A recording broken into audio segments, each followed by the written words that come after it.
Hi friends, அனைவருக்கும் வணக்கம். நம்ம இன்றைக்கி இந்த வீடியோவில் என்ன பார்க்க போகிறோன்னா, 6ஆம் வகுப்பு சமூக அறிவியலில் 6ஆம் வகுப்பு 3ஆம் பருவம் சமூக அறிவியல் படத்தில் அலகு 2 பார்க்க போகிறோம். ப்ரீவியஸ் வீடியோவில் மக்களாட்சி பார்த்தோம். இது இப்போ நம்ம பார்த்துட்ருக்கிறது எல்லாமே இந்திய அரசியலமைப்பினுடைய கண்டினியூ தான். ஃபஸ்ட்டு நம்ம இந்திய அரசியலமைப்பு தான் பார்க்குறோம். அதனுடைய இது 6வது வகுப்பு, அதாவது 6th வீடியோ நம்ம போட்டுட்ருக்கோம். இதுக்கு முன்னாடி 5வது வீடியோவாக நம்ம மக்களாட்சி பார்த்தோம். இப்போ 6வதாக இருக்கிறது உள்ளாட்சி அமைப்பு இருக்கும். நமக்கு 6வது வகுப்பாக உள்ளாட்சி அமைப்பு இருக்கும். மக்களாட்சி ப்ரீவியஸ் வீடியோவில் பார்த்தாச்சு.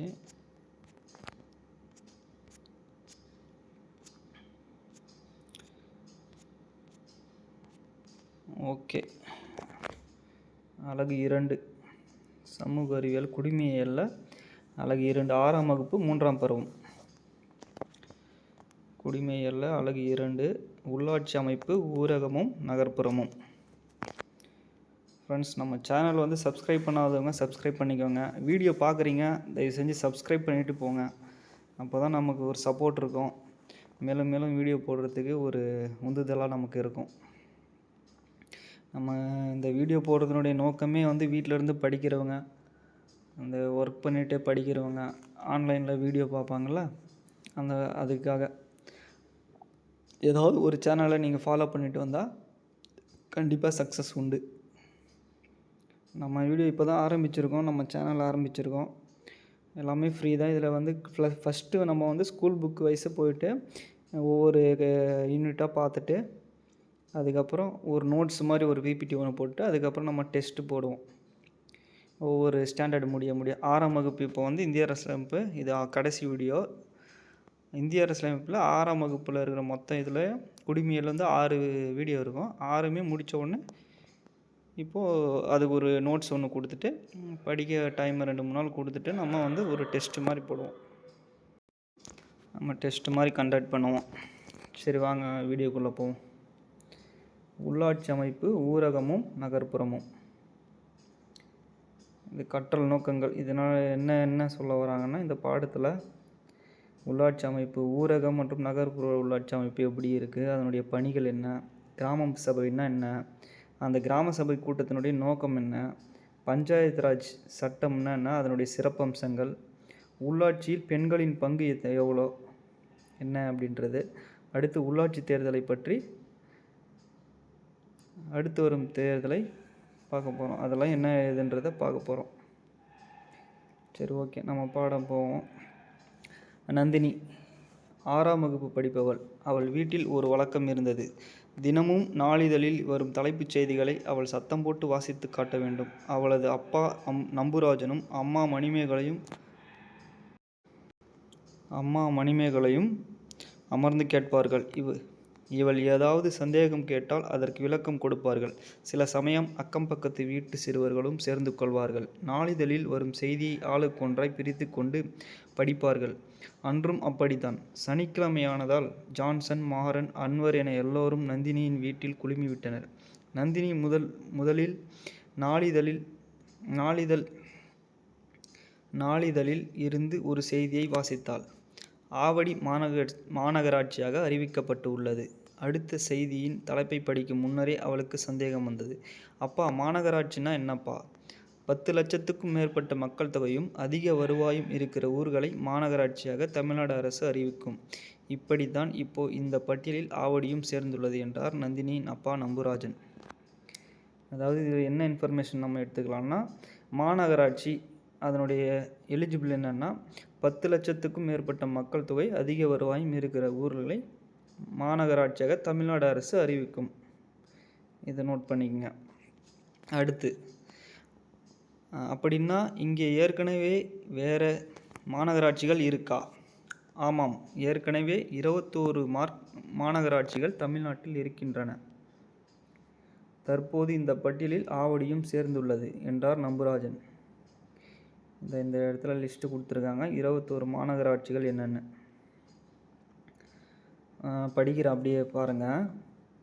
ஃபஸ்ட்டு வந்து சென்னை மாநகராட்சி, மதுரை மாநகராட்சி, கோயமுத்தூர் மாநகராட்சி, திருச்சி மாநகராட்சி, சேலம் மாநகராட்சி, திருநெல்வேலி மாநகராட்சி, ஈரோடு மாநகராட்சி, தூத்துக்குடி மாநகராட்சி, திருப்பூர் மாநகராட்சி, வேலூர் மாநகராட்சி, திண்டுக்கல் மாநகராட்சி, தஞ்சாவூர் மாநகராட்சி, நாகர்கோவில் மாநகராட்சி, ஓசூர் மாநகராட்சி, ஆவடி மாநகராட்சி, காஞ்சிபுரம் மாநகராட்சி, கரூர் மாநகராட்சி, கடலூர் மாநகராட்சி, சிவகாசி மாநகராட்சி, தாம்பரம் மாநகராட்சி, கும்பகோணம் மாநகராட்சி. 21 மாநகராட்சிகள் தமிழ்நாட்டில் இருக்கின்றன. இந்த 21மே இதில் இன்க்ளூடு பார்த்திங்கன்னா ஆவடியும் தான். ஆனால் இங்கே என்ன சொல்லியிருப்பான், ஏற்கனவே 21 மாநகராட்சிகள் என்னன்னு சொல்லியிருப்பான். அப்போது தற்போது இந்த பட்டியலில் ஆவடியும் சேர்ந்துள்ளது அப்படின்னா 22 ஆகும். இது கொஞ்சம் கன்ஃபியூஸ் தான். ஏன்னா இதில் வந்து 21 மாநகராட்சி முன்னவே இருக்குது, அது கூட ஆவடி வந்தால் 22ஆக மாறும். ஆனால் இங்கே பார்த்தீங்கன்னா மொத்தம் கொடுக்கும் போதே வந்து நமக்கு 21ஓட ஆவடியோடு சேர்த்து 21 தான் கொடுத்துருக்காங்க. இது பார்த்துங்க, இது மிஸ்டேக் தான். அடுத்து உங்களுக்கு தெரியுமால பார்ப்போம். 1688 உருவாக்கப்பட்ட சென்னை மாநகராட்சி தான் இந்தியாவின் மிக பழமையான உள்ளாட்சி அமைப்பாகும். கேட்கலாம், வாய்ப்பு இருக்குது. இந்தியாவின் மிக பழமையான உள்ளாட்சி அமைப்பு எதுன்னா சென்னை மாநகராட்சி தான். எப்போ உருவாக்கப்பட்டது? 1688. 1688 வந்து சென்னை மாநகராட்சி உருவாக்கியிருக்காங்க இந்தியாவிலேயே ஃபஸ்ட்டு. அடுத்து பார்ப்போம். அப்போ நம்ம ஊர் என்று கேட்டான் மாறன். நம்ம ஊராட்சியில் வரும்டா. ஊராட்சின்னா தமிழ்நாட்டில் கிராமமும் இருக்குது, நகரமும் இருக்குது இல்லையா? ஆமாப்பா. கிராமங்களின் தேவைகளும் நகரங்களின் தேவைகளும் மாறுபடும் அல்லவா? அப்படி இருக்கும் பகுதிகளில் மக்களின் தேவைகளை சரியாக பூர்த்தி செய்வதற்காக சில அமைப்புகளை நமது அரசமைப்பு உருவாக்கி இருக்கு. அதன்படி நகர்ப்புறத்தை மாநகராட்சி, நகராட்சி, பேரூராட்சி என்றும், கிராமப்புறத்தை ஊராட்சி, ஒன்றியம், ஊராட்சி, மாவட்ட ஊராட்சி என்று பிரித்து வச்சிருக்காங்க. இவை உள்ளாட்சி அமைப்புகள் என்று அழைக்கப்படுகின்றன. சிம்பிளுங்க. இதில் என்ன சொல்கிறாங்க, அதாவது நகர்ப்புறம் இருக்கிறது எல்லாமே வந்து 3ஆக பிரிக்கிறாங்க. எது? மாநகராட்சி, நகராட்சி, பேரூராட்சி. இது நகர்ப்புறமாச்சா? அடுத்து கிராமப்புறத்தை அதையும் 3ஆக பிரிக்கிறாங்க. ஊராட்சி, ஊராட்சி ஒன்றியம், மாவட்ட ஊராட்சி. 2 நகர்ப்புறம் கிராமையும் 3 பிரித்து 6 வச்சுருக்காங்க. இதுக்கு பேர் தான் உள்ளாட்சி அமைப்புகள்னு சொல்கிறாங்க. அடுத்து, ஓ இவ்வளவு இருக்கா? ஆமாம் இருக்குது, சொல்லுகிறேன் கேட்டுக்குங்க. மாநகராட்சி பற்றி சொன்னேன் இல்லையா? ஆமாம்ப்பா. தமிழ்நாட்டில் மாநகராட்சிக்கு அடுத்த நிலையில் 1,00,000க்கும் அதிகமான மக்கள் தொகையுடன் வருவாய் அதிகம் இருக்கும் ஊர்களை நகராட்சி என்று பிரித்துள்ளனர். இது ரொம்ப ரொம்ப முக்கியங்க, தெரிஞ்சுங்க. தமிழ்நாட்டில் மாநகராட்சி அடுத்து நிலையில் 1,00,000க்கும் அதிகமான மக்கள் தொகையுடன் வருவாய் அதிகம் இருக்கும் ஊர்களை நகராட்சி என்றும். அதாவது மாநகராட்சிக்கு கீழே, நகராட்சிக்கு அடுத்து மேலே இருக்கிறது மாநகராட்சி. இப்போ 1,00,000க்கும் மேலே அப்படின்னா இங்கே பாருங்கள், இதில் வந்து 10,00,000க்கும் மேற்பட்ட மக்கள் அப்படி இருந்தால் மாநகராட்சி. இங்கே 1,00,000க்கும் அதிகமாக இருந்தாங்கன்னா அது நகராட்சி. இவ்வளோதாங்க வித்தியாசம். ஓகே, அடுத்து உங்களுக்கு தெரியுமா பார்ப்போம்.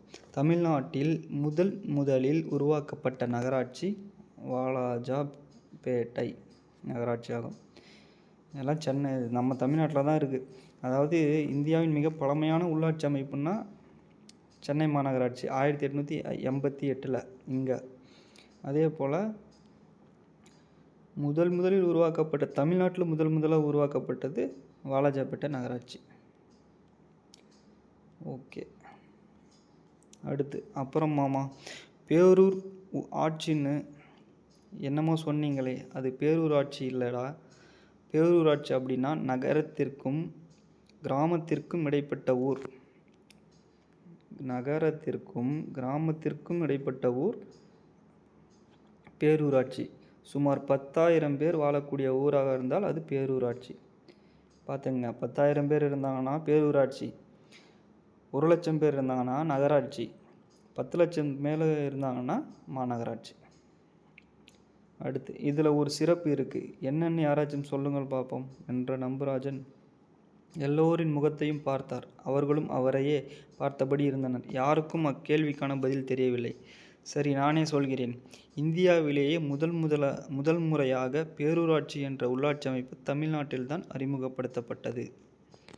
இந்தியாவிலேயே முதல் முறையாக பேரூராட்சி என்ற உள்ளாட்சி அமைப்பு தமிழ்நாட்டில்தான் அறிமுகப்படுத்தப்பட்டது.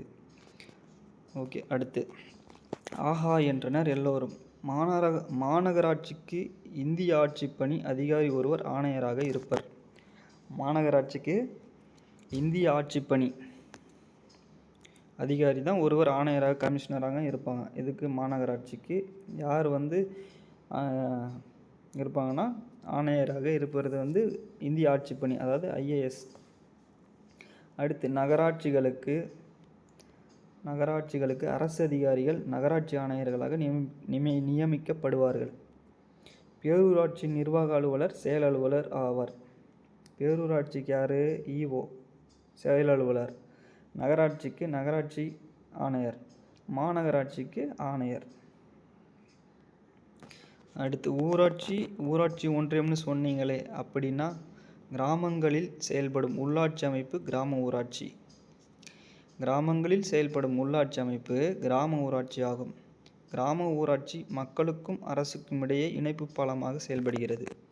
பார்த்துங்க, கிராம ஊராட்சி என்பது மக்களுக்கும் அரசுக்கும் இடையே இணைப்பு பாலமாக செயல்படுவது கிராம ஊராட்சி. கிராமங்கள் மக்கள் தொகைக்கு ஏற்ப பல பகுதிகளாக பிரிக்கப்படுகின்றன.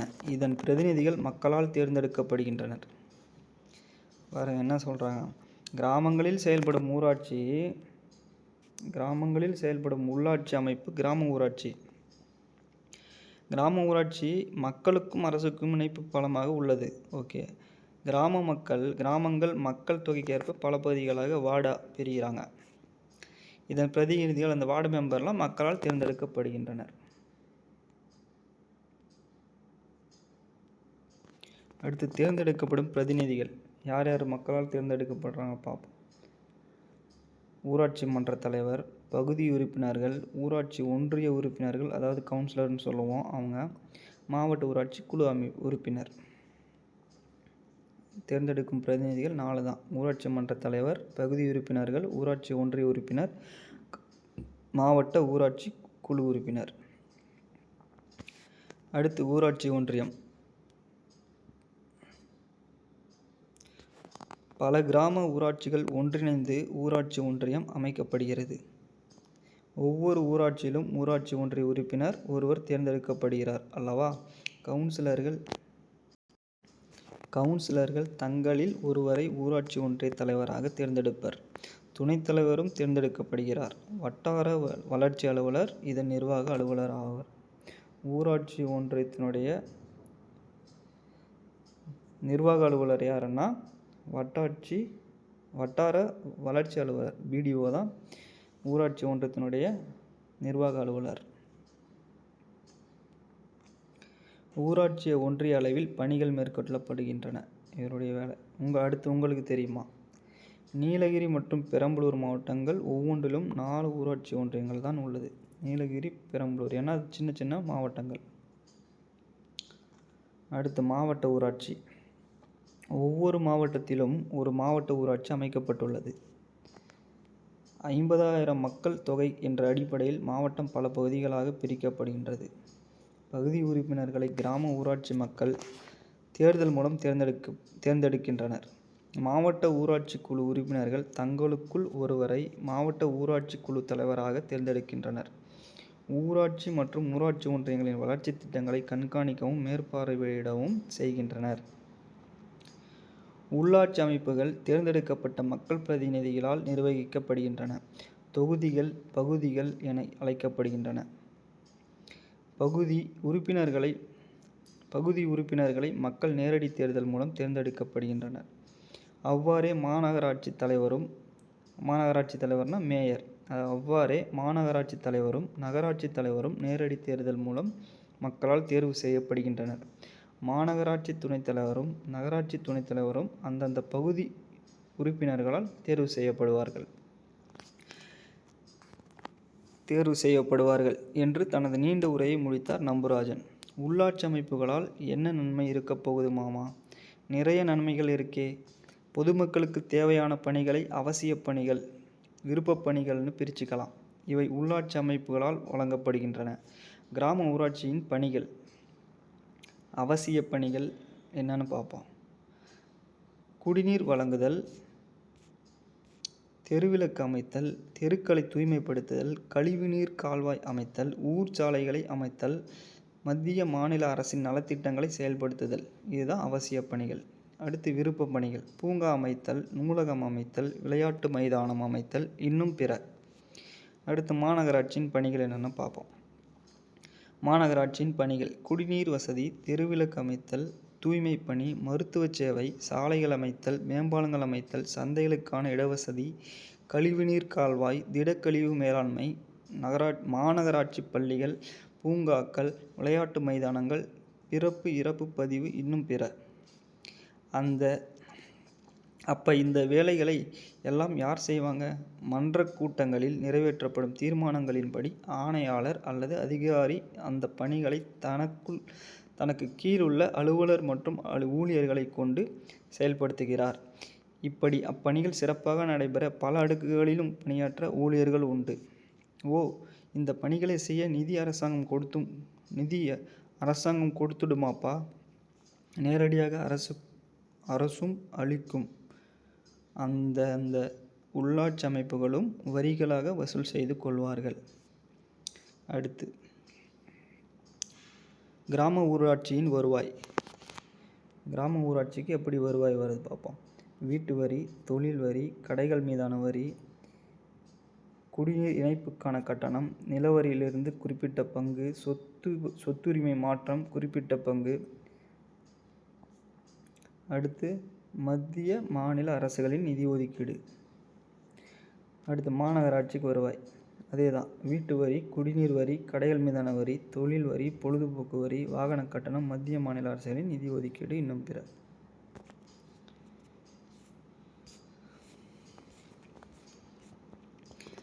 அடுத்து சரி, ஊர்மன்ற கூட்டம்னு சொன்னீங்களே, அது எப்படி நடக்குமோ மாமா என்று கேட்டான் மாறன்.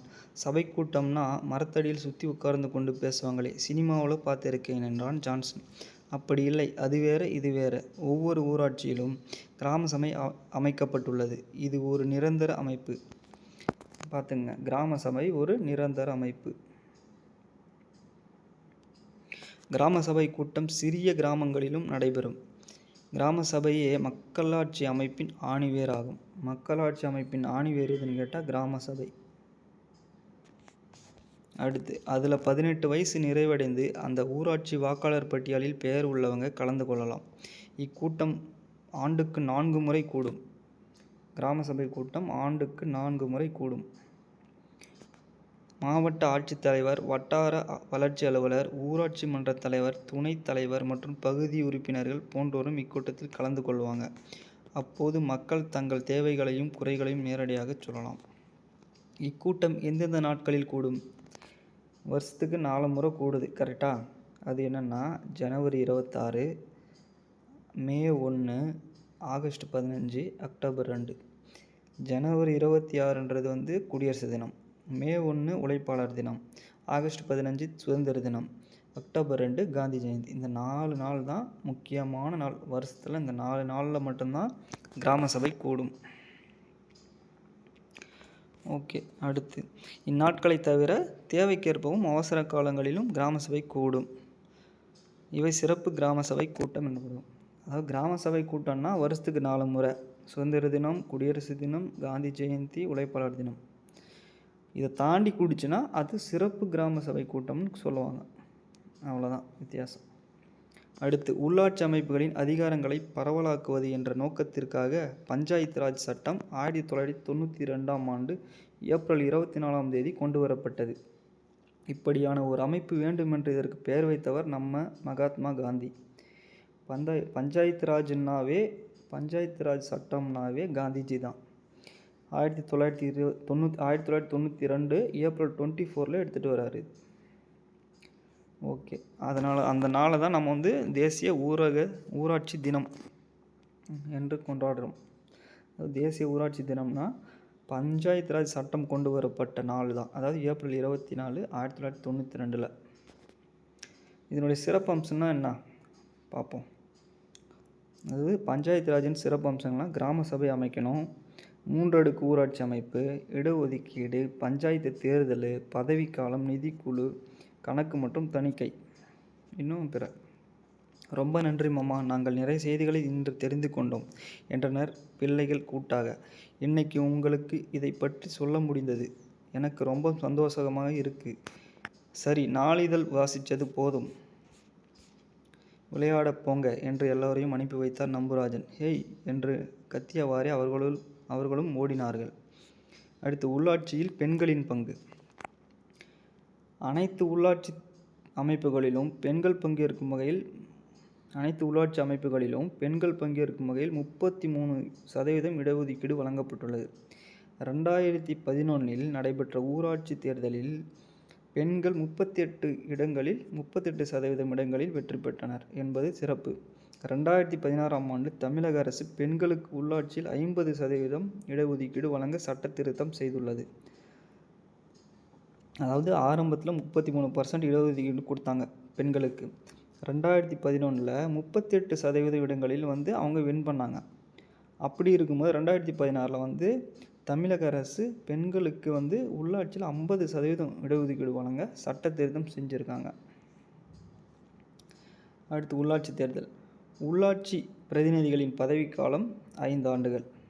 இதற்கான தேர்தல் 5 ஆண்டுகளுக்கு ஒரு முறை நடைபெறுகிறது. மாநில தேர்தல் ஆணையம் இதற்கான தேர்தலை நடத்துகிறது. ஒவ்வொரு மாநிலத்திலும் ஒரு மாநில தேர்தல் ஆணையம் உள்ளது. தமிழ்நாடு மாநில தேர்தல் ஆணையம் சென்னை கோயம்பேட்டில் உள்ளது. தமிழ்நாடு மாநில தேர்தல் ஆணையம் எங்கே இருக்குது? சென்னை கோயம்பேட்டில் உள்ளது.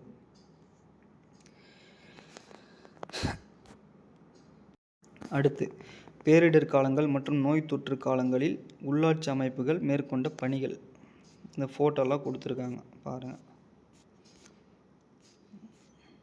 தற்போது தமிழ்நாட்டின் உள்ளாட்சி அமைப்புகள் எத்தனை இருக்குது? பாக்ஸ் மாதிரி கொடுத்துருக்காங்க. இது பொறுத்துக்களை கேட்க வாய்ப்பு இருக்குது.